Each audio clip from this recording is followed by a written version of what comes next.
நியாயாதிபதிகள் 6ஆம் அதிகாரம் 14ஆம் வசனம். Judges 6 verse 14. அப்பொழுது கர்த்தர் அவனை நோக்கி பார்த்து, உனக்கு இருக்கிற இந்த பலத்தோடு போ, உனக்கு இருக்கிற இந்த பலத்தோடே போ, நீ இஸ்ரவேலை மீதியானரின் கைக்கு நீங்களாக்கி ரட்சிப்பாய். நீ இஸ்ரவேலை மீதியானியருடைய கைக்கு நீங்களாக்கி ரட்சிப்பாய். உன்னை அனுப்புகிறவர் நான் அல்லவோ என்றார். உன்னை அனுப்புகிறவர் நான் அல்லவோ என்றார். The Lord turned to him and said, Go in the strength you have and save Israel out of Midian's hand. Am I not sending you? என் அன்பு தேவனுடைய பிள்ளைகளே, Loving God children, ஆண்டவர் சொல்லுகிறார், the Lord says, கிதியோனை பார்த்து சொல்லுகிறார், He looked at Gideon and said, இதோ நீ உனக்கு இருக்கிற இந்த பலத்தோடே போ. Go in the strength you have. உனக்கு இருக்கிற இந்த பலத்தோடே போ. You go in the strength you have. உன்னை அனுப்புகிறவர் நான் அல்லவா? Am I not sending you? என் அன்பு தேவனுடைய பிள்ளைகளே, Loving God children, இந்த மீதியானர் என்ன செய்வார்கள்? what did these Midians do? வேதவசனம் என்ன சொல்லுகிறது? What does the scripture say? 6ஆம் அதிகாரம் 4ஆம் வசனம். Chapter 6 verse 4. அவர்களுக்கு எதிரே பாளையம் இறங்கி, மீதியானியர் இஸ்ரவேலருக்கு விரோதமாக பாளையம் இறங்கி, காசாவின் எல்லை மட்டும் நிலத்தின் விளைச்சலை கெடுத்து, நிலத்தின் விளைச்சலை கெடுத்து, இஸ்ரவேலிலே ஆகாரத்தை ஆகிலும், இஸ்ரவேலிலே ஆகாரத்தை ஆகிலும், ஆடு மாடுகள் கழுதை ஆகிலும் வைக்காதே போவார்கள். எல்லாவற்றையும் சூறையிட்டு போய்விடுவார்கள். They destroy everything. என் அன்பு தேவனுடைய பிள்ளைகளே, loving God children, ஆகாரத்தை எடுத்துக்கொண்டு போய்விடுவார்கள். They will take their food. ஆடு மாடுகளை எடுத்துக்கொண்டு போவார்கள். They will take the sheep and cattle. கழுதைகளை எல்லாம் எடுத்துக்கொண்டு போவார்கள். They carry down their donkeys. இஸ்ரவேலர் ஒன்றுமில்லாமல் நின்று கொண்டிருப்பார்கள். Israels will stand without anything. மீதியானியர் இவ்விதமான ஒரு கிரியை செய்கிற பொழுது, when Midians did these kind of work, மீதியானியருடைய கைக்கு இஸ்ரவேலரை தப்புவிக்கவும் ஆகாரம் கொஞ்சத்தையாயிலும் தப்புவிக்கலாம் என்று கிதியோன் போரடித்துக் கொண்டிருந்தார். Gideon started to go for a war to save the Israelites from the hands of Midian. அவர் போரடித்துக் கொண்டிருந்தார். He was in the threshing floor. என் அன்பு தேவனுடைய பிள்ளைகளே, loving God children, 11ஆம் வசனம் அவ்வாறு சொல்லுகிறது. verse 11 says like that. நியாயாதிபதிகள் 6:11 சொல்லுகிறது, அவ்விதமாக ஆலைக்கு சமீபமாய் அவன் போரடித்தான். Chapter 6 verse 11 says he was threshing the wheat in the winepress. அப்பொழுது 11ஆம் வசனத்தினுடைய மேல் பகுதி பாருங்கள், கர்த்தருடைய தூதனானவர் வந்து விசேஷ விதமாக ஒரு கர்வாலி மரத்தின் கீழ் உட்கார்ந்தார் என்று வேதவசனம் சொல்லுகிறது. Verse 11 first portion says the angel of the Lord came and sat down under the oak tree. இந்த தேவதூதன் வந்தார். This angel came. கர்வாலி மரத்தின் கீழ் வந்து உட்கார்ந்தார். He sat under the oak tree. பின்பதாக தரிசனமாகிறார். After that he appeared. அப்படியானால் நன்றா ஒன்றை புரிந்துக்கிடுங்க. It means understand one thing. அவங்க உட்கார்ந்து இருந்தும் தங்களை வெளிப்படுத்த தரிசனமாகணும் அவருக்கு அப்படின்னு சொல்லி தீர்மானிக்கும் நேரம் வரையில் அவங்களை யாரும் பார்க்கிறது இல்ல. Even though he sat down there, until he decided that he needs to go in a vision, nobody can see him. 12ஆம் வசனம் பாருங்க, கர்த்தருடைய தூதனானவர் அவனுக்கு தரிசனமாகி. Verse 12 you can see the angel of the Lord appeared to him. மரத்தடியில தான் கர்த்தருடைய தூதன் உட்கார்ந்து இருக்கிறார். Angel was sitting under the oak tree. ஆனால் கிதியோன் கண்ணுக்கு தெரியல. But Gideon cannot see him. ஆனால் அந்த தூதனானவர் தரிசனமாகட்டும் அவர் தீர்மானிச்ச உடனே அவர் அப்பியர் ஆகிறார். அவர் இருக்கிற இடத்தை பார்க்க முடிகிறது. When the angel decide I can be appeared to him, then he is able to see him. இன்றைக்கும் கூட அதே போல தான் நமது மத்தியில் தேவதூதர்கள் ஏறுகிறவர்களும் இறங்குறவர்களுமாய் இருக்கிறதை ஆண்டவர் வெளிப்படுத்த சித்தமாய் இருக்கும் பொழுதுதான் பார்க்க முடியும். Even today as angels are descending and ascending, when God is willing, we should be able to see. என் அன்பு தேவனுடைய பிள்ளைகளே, loving God children, அந்த கர்த்தருடைய தூதன் என்ன சொன்னார்? What did the angel of the Lord said?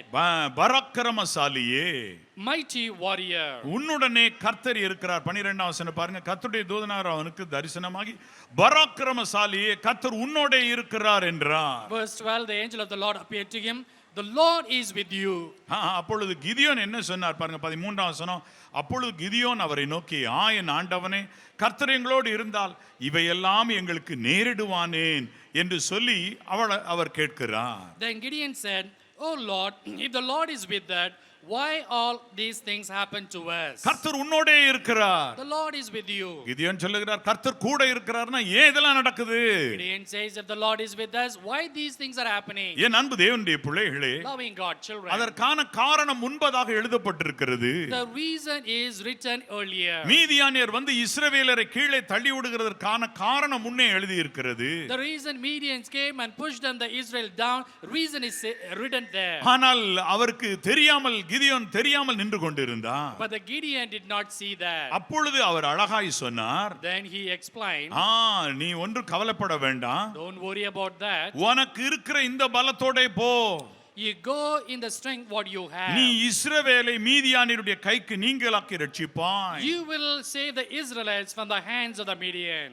உன்னை அனுப்புகிறவர் நான் அல்லவா என்றார். Am I not sending you, he said. என் அன்பு தேவனுடைய பிள்ளைகளே, Loving God, children. இன்றைக்கும் கூட கர்த்தர் உங்களுக்கு இதே வார்த்தையை தான் சொல்லுகிறார். Even today the Lord tells you the same word. உனக்கு இருக்கிற இந்த பலத்தோடு போப்பா. You go in the strength what you have. உனக்கு இருக்கிற இந்த பலத்தோடு போப்பா. You go in the strength what you have. நீங்க சொல்றீங்க, You are replying, என்னோட தொழிலை செய்வதற்கு எனக்கு இன்னும் பலம் வேணும். I need more strength to do my business. எனக்கு இந்த விதமான ப்ராஜெக்டை செய்வதற்கு இன்னும் பலம் வேண்டும். To do this project I need more strength. எனக்கு இன்னும் ரொம்ப ஞானம் வேண்டும். I need more wisdom. ஆண்டவர் சொல்றாரு, The Lord says, உனக்கு இருக்கிற இந்த பலத்தோடு போ. you go in the strength what you have. வேளை வந்து விட்டாயிற்று, The time has come. பயப்படாத. Don't be afraid. உன் கைகளிலே சத்துருவை நான் ஒப்பு கொடுப்பேன். I will hand over the enemies in your hand. சத்துருவை உன் கைகளில் ஒப்பு I will கொடுப்பேன். hand over enemy in your hand. மீதியானியர் அன்றைக்கு சத்துருவாய் இருந்தார்கள். Medians were the enemy that day. இன்னைக்கு நமக்கு சத்துருவாய் இருப்பது யார்? Today who is our enemy? பிசாசு சத்துருவாய் இருக்கிறான். The devil is our enemy. அவன் என்ன பண்ணுகிறான்? What does he do? பல நேரங்களிலே நேரடியாய் தாக்குதல்களை பண்ணுகிறான். Many times he directly opposes. உங்கள் ஆகாரத்தை எல்லாம் எடுத்து போட வேண்டும் என்று எண்ணுகிறான். He wanted to take off all your food. அதுதான், அது மேலதான் அவனுடைய கண் இருக்கு. His eyes are on that. உங்களுடைய ஆகாரத்தை எடுக்கணும், ஆடு மாடுகளை எடுக்கணும், இதுதான் அவனுடைய aim. His aim is to take your food and your cattle. என் அன்பு தேவனுடைய பிள்ளைகளே, Loving God, children.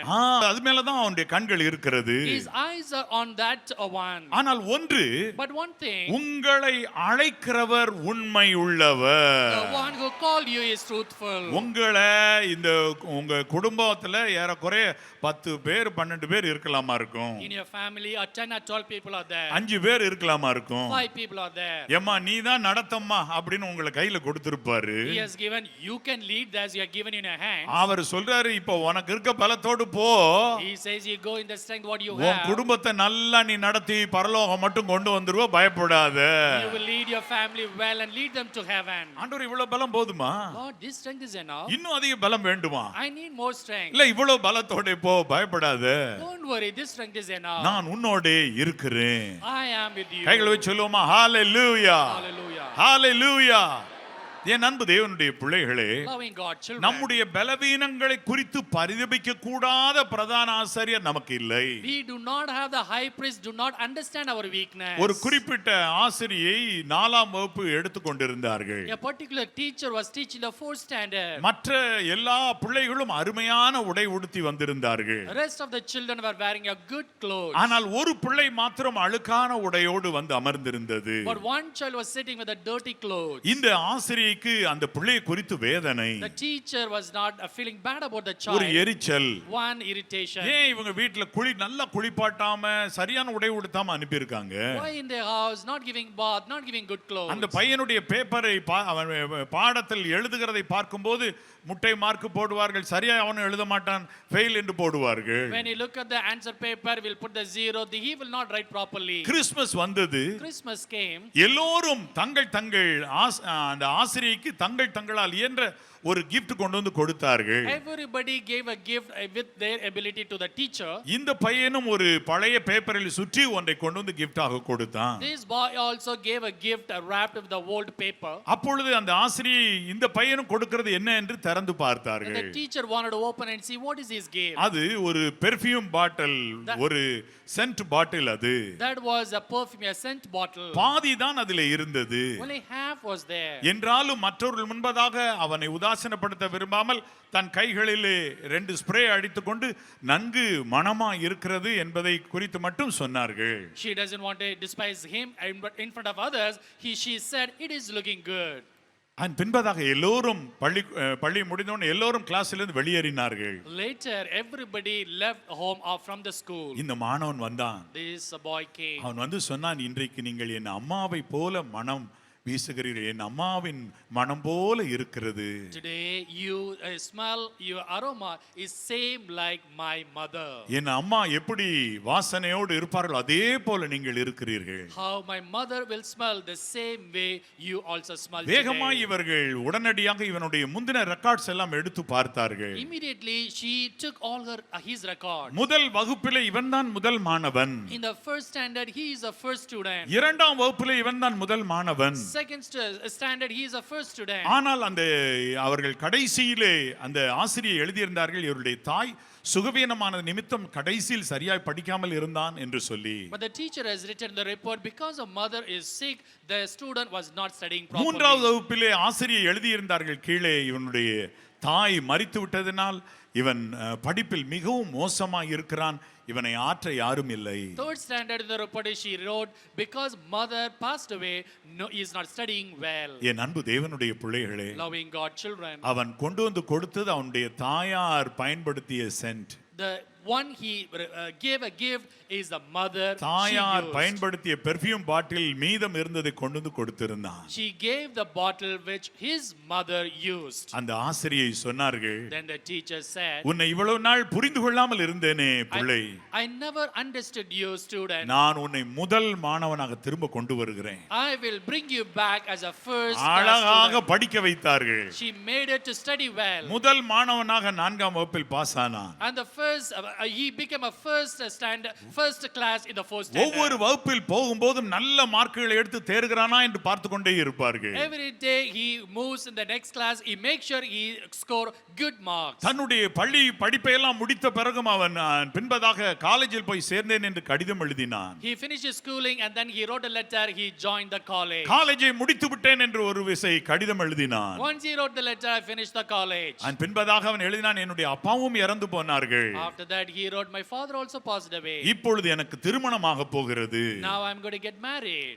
ஆசிரியைக்கு அவன் எழுதி இருந்தான், He wrote the letter to the teacher. அம்மா நீங்க வாங்க, Mother, please come. என்னுடைய தாய் தகப்பன் உட்காரும் ஸ்தானத்தில் வந்து நீங்கள் உட்காருங்க. You come and sit in the place where my parents sit. அந்த பெர்ஃப்யூமை எடுத்துக்கொண்டு வாருங்க. You bring that perfume also. அந்த வாசனையோடு வாருங்க. You come with that aroma. என் அன்பு தேவனுடைய பிள்ளைகளே, Loving God children. உங்களை என்ன நோக்கத்திற்காக தேவன் அழைத்து நடத்துகிறாரோ, With what purpose God called you today? அதன் மேல் அவர் கரிசனையா இருக்கிறார். He is concerned on that.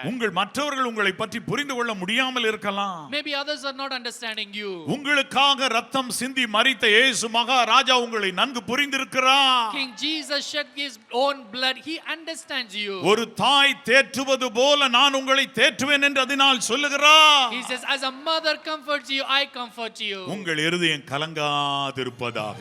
Let not your heart be troubled. சிறுவன் தோட்டுனையோரு செல்லப்பிள்ளை போல் காத்த சிறுவன் தோட்டுனையோரு செல்லப்பிள்ளை போல் காத்த உரிமை தந்தை உனக்கு உயிரோடு இருப்பார் என்றும் உரிமை தந்தை உனக்கு உயிரோடு இருப்பார் என்றும் ஒருபோதும் மறவாத உண்மை பிதாவிருக்க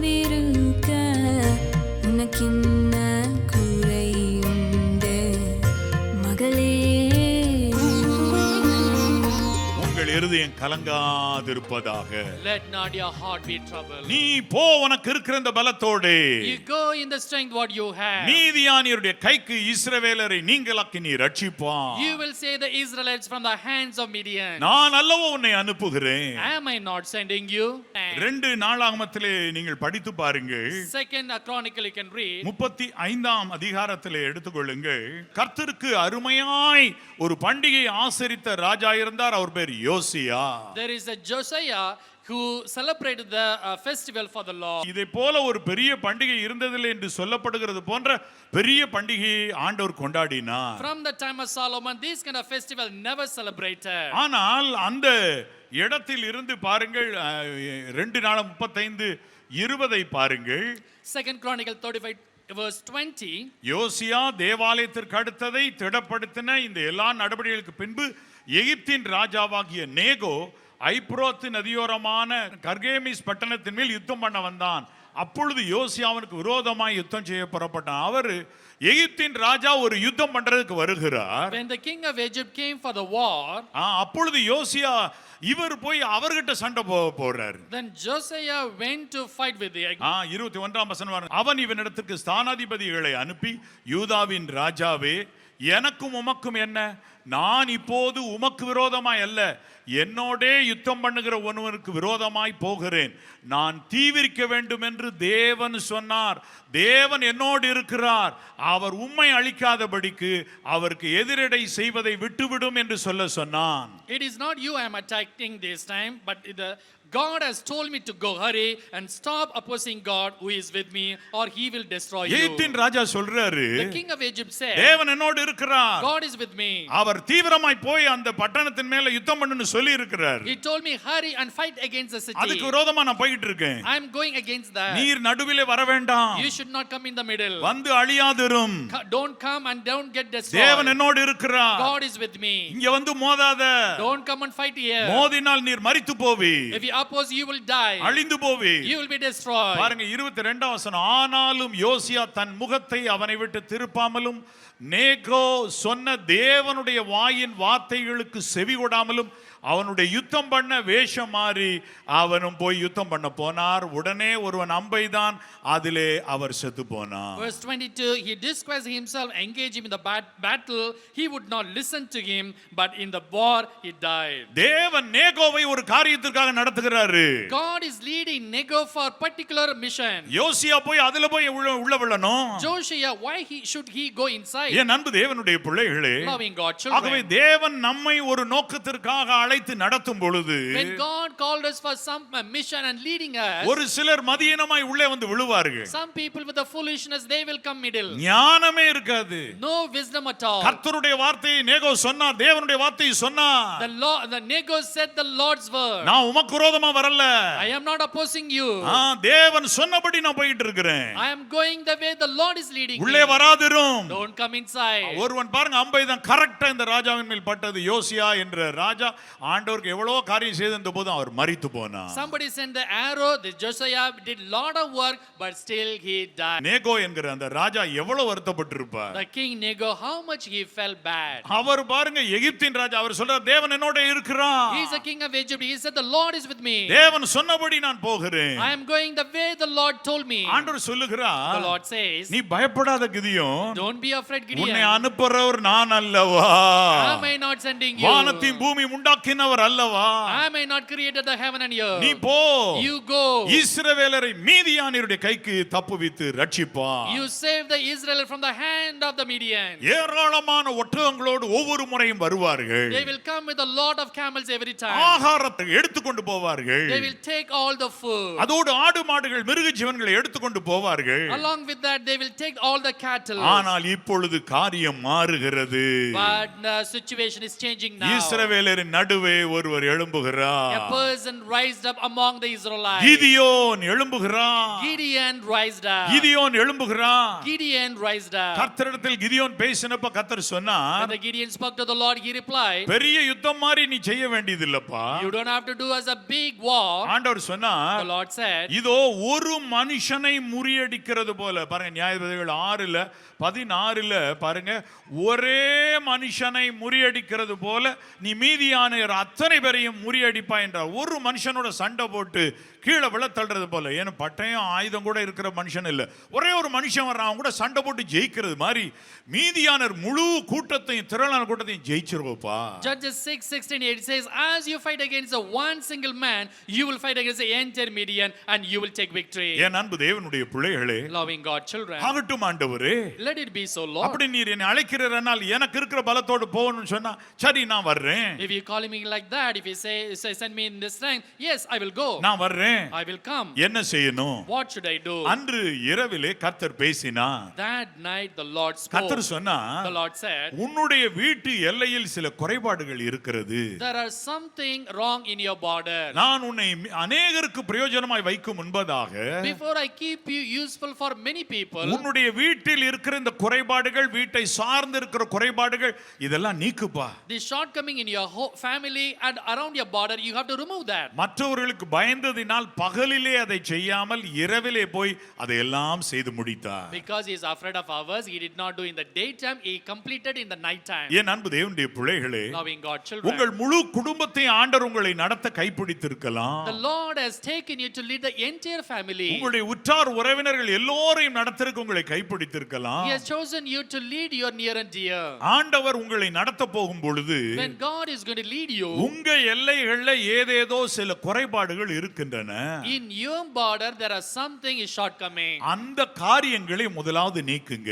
Those kind of thing you need to remove it first. தேவன் உங்களை குற்றம் காண்கிறதாக வைத்திருக்கிற ஏதோ ஒரு காரியம் இருக்கிற அதை நீக்குங்க. If anything not pleasing God, something you got to remove that. நீக்கிருங்க.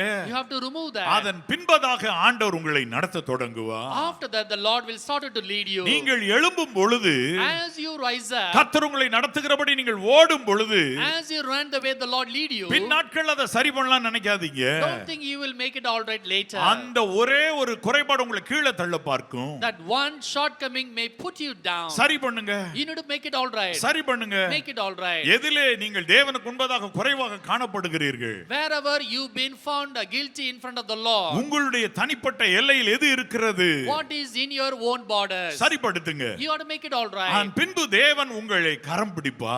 After that the Lord will take your hand. ஒவ்வொருவரையும் கரம் பிடிப்பா. He will take all of us in his hand. ஆண்டவர் சொல்லி இருக்கிறார், The Lord has told us, நீ ஆயத்தப்படு.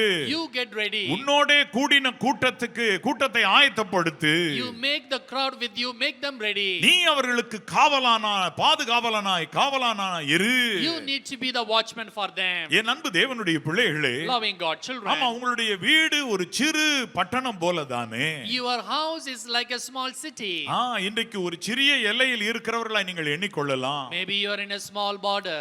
யாக்கோபினுடைய குடும்பம் 70 பேராய் எகிப்துக்கு போனார்கள். The family of Jacob, they went to Egypt as a 70 members. வெளியே வரும்போது எத்தனை லட்சம். When they came out, how many lakhs? அப்ப உங்களுடைய வீடு இன்றைக்கு சின்ன எல்லையாய் தோன்றலாம். Today your house is a small border. சிறிய எண்ணிக்கையோடு நீங்கள் நினைக்கலாம். You may think it's a small count. ஆண்டவர் ஒரு நாள் அதை பெரிதாக்குவார். God will make it big one day. அதை ஒரு நாள் ஒரு கிராமம் போலவே மாற்றுவார். One day he will make it as a small village. ஒரு நாள் அது பட்டணமாவே கூட மாறும். One day that will become a city. ஆமா, நீங்க பெருகுவீர்கள். You will multiply. உங்களுடைய குடும்பம், Your family, உங்கள் பிள்ளைகளின் பிள்ளைகள் your children of the children, என்று சொல்லி வந்து கொண்டே செல்லும் பொழுது, like that as they grow, ஆமா, உங்களுடைய குடும்பம் பெரிதாய் போகும் ஒரு நாள். yes, one day your family will multiply. ஒரு ஆதாம் ஒரு ஏவாள் தான். Only one Adam, one Eve. இன்றைக்கு பாருங்க, 800 கோடி ஜனம் பூமியின் மேல் இருக்கிறது. Today 800 crores of people on the air. எவ்வளவாய் பெருகி இருக்கிறோம். How much we multiply. அப்படி ஆண்டவர் உங்களையும் நடத்த வல்லவர். The Lord is able to lead you like உங்களுடைய that. தொழிலாய் இருக்கலாம். Maybe your business. அது இன்றைக்கு ஒரு சிறிய அளவில் தானே நடக்கிறது. Maybe it is small level today. இன்றைக்கு இரவுக்குள்ளாக நீ செட்ரைட் பண்ண வேண்டிய தேவனுக்கு பிரியமில்லாத காரியத்தை சரி பண்ணிவிடு. Today within the night, whatever does not please God, make it all right. ஆண்டவர் உன்னை நடத்த போகிறார். The Lord is going to lead you. உன்னுடைய ஆகாரத்தை பாழாக்கி கொண்டிருந்த பிசாசை இனிமேல் நீ முறியடிக்க போகிறாய். You are going to take victory over the devil which is destroying your food. உன் நன்மைகளை எல்லாம் சுருட்டி கொண்டு ஓடிக்கொண்டிருந்த பிசாசை நீ இனிமேல் ஓட விரட்ட போகிறாய். The devil which is taking all your good thing, you are going to chase them away. உங்கள் இருதயம் கலங்காதிருப்பதாக.